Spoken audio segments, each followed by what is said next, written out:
Ano yung sinasabi mong technique? Paano patahimikin kayo? Hindi ko alam na ganun.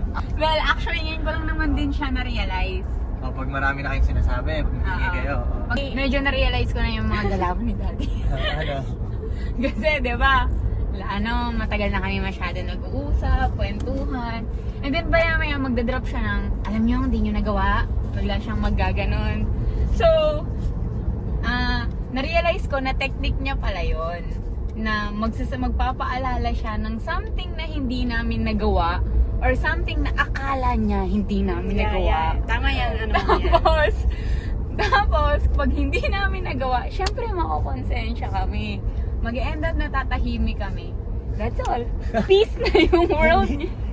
Hindi ko naisip na hindi ko sinasadya yun. Meron lang talaga kayong hindi nagawa. Kaya Ano? Daddy, but Pero then... hindi yun para patahimikin kayo. Kaya pero ngayon ko lang siya na-realize. At saka Daddy, mali ka nga eh, dahil nagawa namin yun eh. Mali pa ako.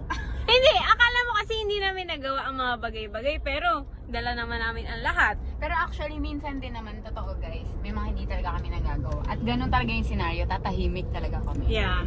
Tapos, hayaan na namin, ganun. Pinaglalaroan ka ng isip mo. Siguro. Pero hindi eh. Feeling ko ganyan. Hindi mo ganyan.